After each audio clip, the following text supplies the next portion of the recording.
पार्थ पवारांच्या अमेडिया कंपनीवर अंजली दमानी यांचे खळबळजनक आरोप. अजित पवारांच्या राजीनाम्याची मागणी, अमित शहांकडे जाण्याची तयारी.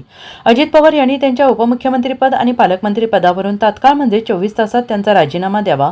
देवेंद्र फडणवीस यांनी हा राजीनामा ताबडतोब घ्यावा. अजित पवार यांचा राजीनामा घेतला नाही तर मी सगळे पुरावे घेऊन दिल्लीत केंद्रीय मंत्री अमित शहा यांना जाऊन भेटेन, असे वक्तव्य सामाजिक कार्यकर्त्या अंजली दमानिया यांनी केलं आहे. पार्थ पवार यांच्या अमेडिया कंपनीने पुण्यातील वादग्रस्त जमिनीवर डेटा सेंटर सुरू करायचे सांगून स्टॅम्प ड्युटी माफ करून घेतले. शीतल तेजवानी यांच्याकडून आपणही 40 एकर जमीन लीजवर घेत आहोत आणि त्या ठिकाणी आपल्या डेटा प्रोसेसिंग आणि मायनिंग सेंटर करायचे आहे असे सांगून फक्त 500 रुपये स्टॅम्प ड्युटी भरण्यात आली. अमेडिया कंपनीकडून यासाठी LY घेण्यात आला असा आरोप अंजली दमानिया यांनी केला. अमेडिया कंपनीकडून जे लीज डीड सबमिट करण्यात आले आहे त्यामध्ये आम्ही डेटा मायनिंग करणार असल्याचे नमूद करण्यात आले आहे. या माध्यमातून IT क्षेत्र, सायबर सिक्युरिटी आणि इतर क्षेत्रांसाठी सेवा पुरवण्यात येणार असल्याचं लीड डीडमध्ये म्हटलेलं आहे. आमची गुंतवणूक 98 लाखांची आहे, त्यासाठी LY द्यावा अशी मागणी अमेडिया कंपनीने केली होती. हा LY मागून त्यावर स्टॅम्प ड्युटी वेवरची मागणी करण्यात आली होती. त्यामुळे या ठिकाणी जमीन विकत घेण्यासाठी व्यवहार झाला. हा दावा साफ खोटा आहे. अमेडिया कंपनीचे प्रत्येक गोष्टीत खोटेपणा केलेला आहे. टर्म शीटमध्ये शीतल तेजवानी हिच्या नावावर असलेल्या 40 एकर जमीन आहे. ही जमीन 5 वर्षांसाठी लीजवर देण्यात येईल असंही नमूद करण्यात आलेलं होतं.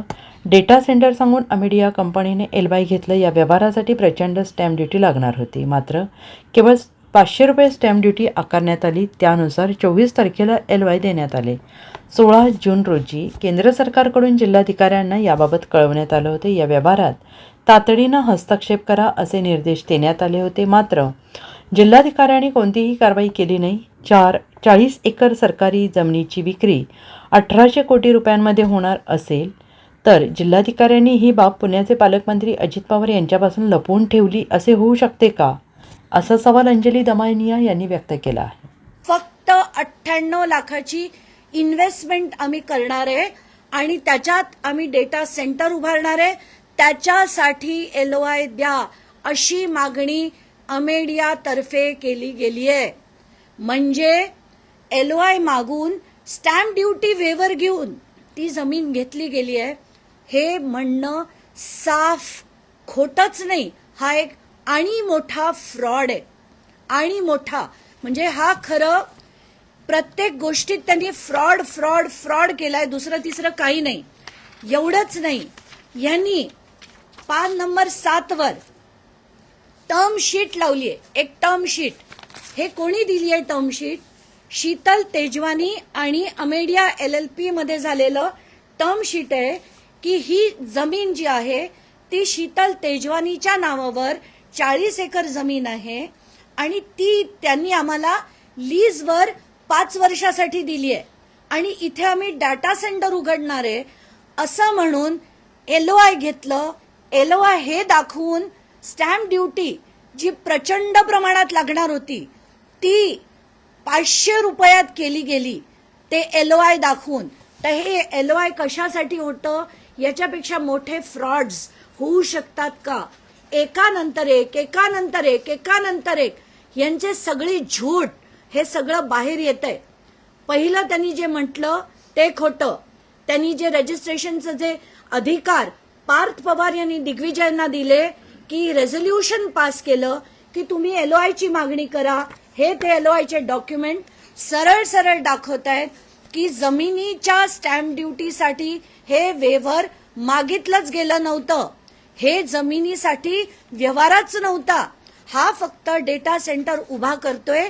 त्याच्यासाठी आम्ही 98 लाखाची मशिनरी तिथे घालतोय आणि याला IT सेंटरचं तुम्ही LY देण्यात यावं अशी ती मागणी होती. आणि हे सगळं जे त्याच्या पुढे घडलं 24 तारखेला त्यांना ते LY दिलं गेलं. त्याच्या पुढे त्यांनी ते 500 रुपये भरून रजिस्टर केलं. इतकंच नाही, जे मी म्हटलं की त्याच्यात सगळ्यात महत्वाचा मुद्दा त्यांनी ताबा घेण्याचा व्यवहार केला. तिथे जाऊन ताबा मागण्याची जी प्रक्रिया होती ती याच वकिलांनी म्हणजे तृप्ता नावाच्या ज्या वकील आहेत. तर हे सगळं जे आहे प्रचंड मोठं फ्रॉड आहे. आणि माझा सगळ्यात प्रश्न जो महत्वाचा होता, जो मागच्या माझ्या पत्रकार परिषदेत थोडासा इग्नोर झाला.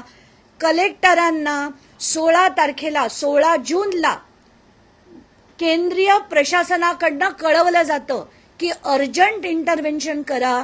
सरकारने आम्हाला दिलेली जमिनीवर कोणी ताबा घ्यायला येतंय हे त्यांना कळवलं गेलं होतं. जून महिन्यापासून कलेक्टर जे आपल्या जमिनीचे कस्टोडियन आहेत, सरकारच्या जमिनीचे कस्टोडियन आहेत, ते काहीही कारवाई करत नाहीत.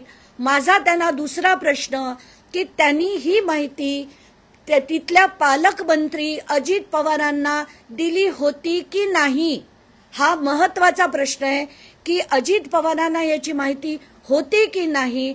Bureau report SPN Marathi, Mumbai.